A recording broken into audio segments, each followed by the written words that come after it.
Hey everyone, I just wanted to take a moment to discuss some thoughts of mine regarding the upcoming and now released Exorcist Believer and the director of these movies. I personally don't believe David Gordon Green is a horror director. I'm not trying to knock the guy's skills. It takes immense talent and ability and grit and wherewithal to get to a certain level in the industry, and he certainly has proved himself. Please, I am by no means demeaning the man. I do not think he is a horror director. Going back to the original, his original Halloween trilogy, which I don't know why it was a trilogy, it just felt like they were doing this as they went, which shouldn't be the case. You should have an overarching story that you know you are going to do from beginning to end. But that being said, watching these movies, a couple things came to mind. I was never scared.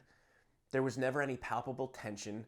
The shots were good. I mean, he has a very good ability at selecting proper shots, moving of certain shots when it comes to the camera movements. But there's also a lot of shaky cam. There seems to be sequences that are rushed that could have been served better, maybe storyboarded, maybe thought out more, maybe meditated on.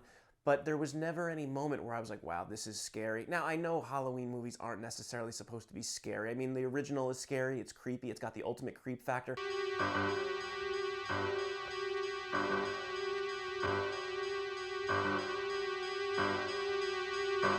Now, I know the original Halloween had the ultimate creep factor and terrified me as a kid, and rewatching it to this day, even if I've seen it a million times, still exudes that tension and exudes that creep and exudes that dread in that town that night.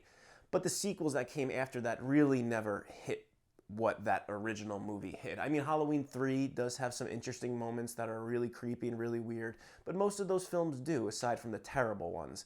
Even Rob Zombie's movies don't have scary scenes or tension-filled scenes. It's just uber-violent scenes acted out by Tyler Mane, who I think was okay. That being said, David Gordon Green's Halloween trilogy didn't have anything going for it in the sense of fear or tension, but I do like James Jude Courtney's portrayal of Michael Myers, and as a Michael Myers movie, especially 2018 and Kills, I can enjoy, I can rewatch. Halloween Ends I thought was a terrible mess. I think it should have been a movie focused solely on Corey rather than shoehorning a homeless, weak Michael into it. If they went for the whole Halloween 3 route, like they did with that movie by telling a Halloween story that doesn't necessarily include Michael Myers, I thought it would have been served immensely better than what we got. Even if they kept Michael Myers in and had the whole funeral procession at the end, and then he just pulls Laurie in and everything cuts to black and everybody screams, that would have been amazing.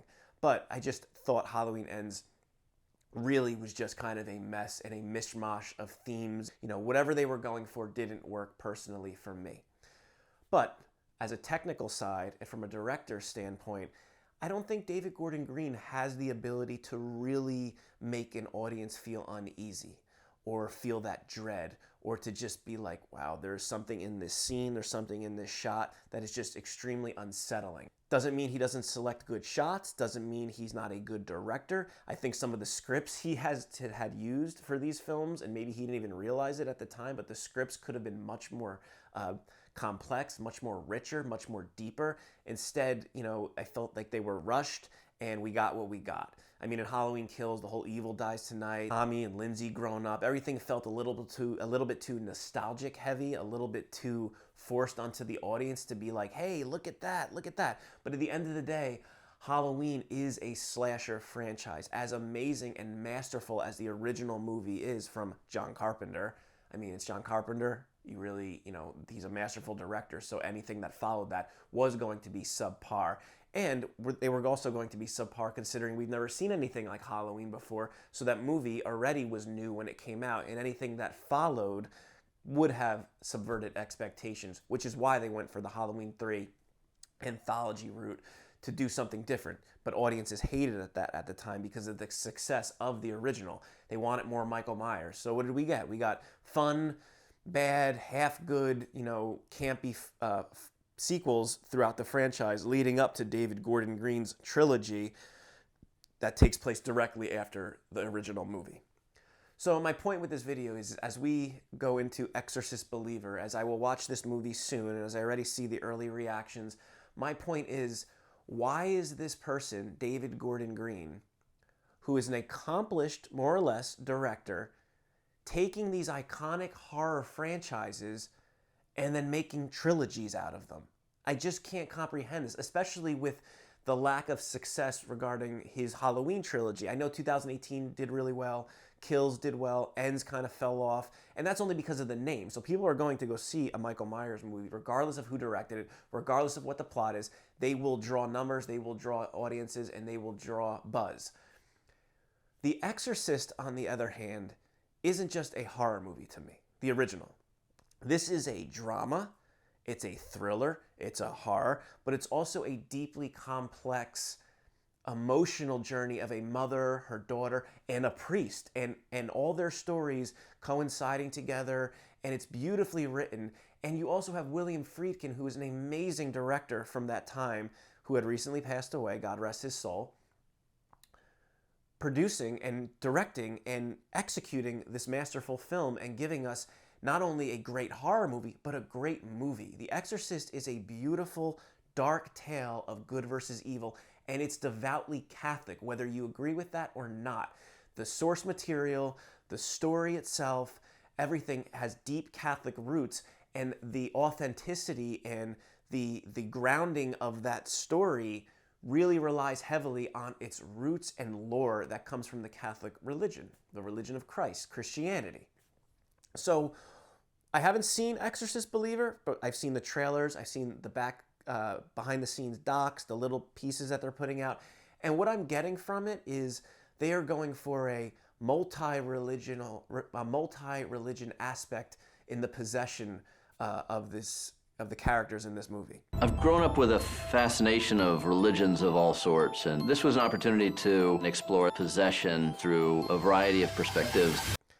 Now, I think that's a grave mistake. I get what he's trying to do, possessions for everybody, blah, blah, blah, diversity, we have to reach all audiences, it must be accessible. But what that does, it takes away the actual lore, which was scary in the original, and kind of just makes it bland.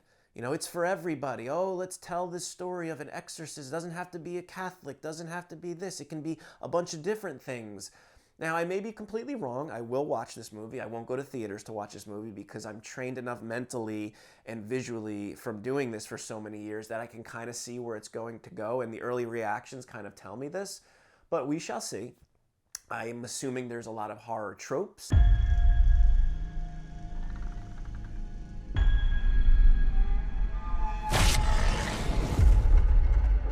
Don't be scared.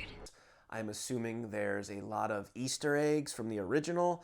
I'm going to assume that Linda Blair shows up. I'm going to assume that Ellen Bernstein is kind of used as a tool to bridge both movies.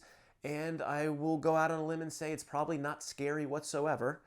And that's unfortunate because the original was terrifying. But as I had said, it was also beautiful, triumphant, and deeply personal for people who've seen it, for the directors, for the cast and crew who made it, for generations that have enjoyed and screamed watching that movie.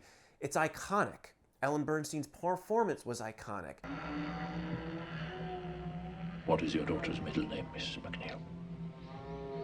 Teresa. What a lovely name. Jason Miller as Father Karras is iconic, the hero of the movie.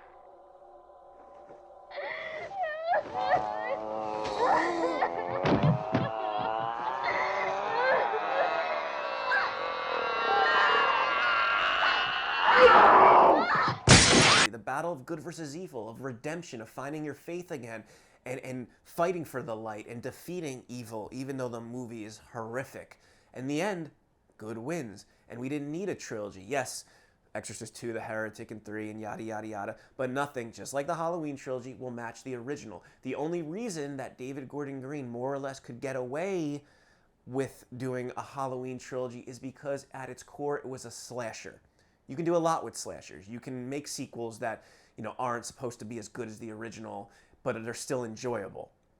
You can't really do that with The Exorcist because it is a deeper movie. It is a deeper story, and you just can't take it and say, hey, I'm going to revisit it and I'm going to make a new trilogy. Since when could trilogies just be made without proving yourself?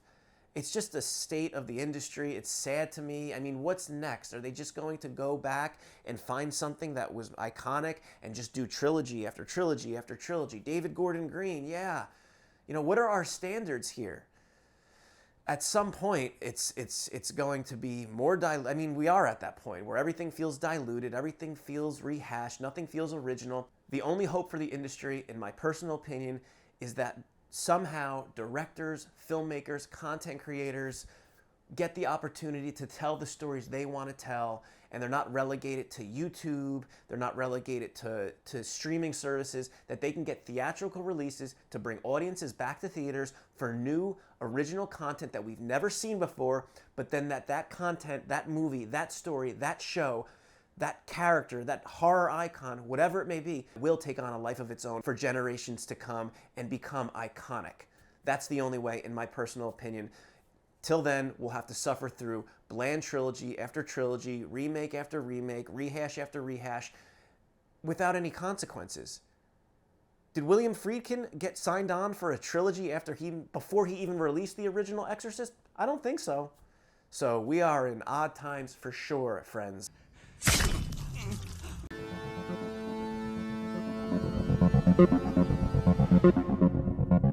you.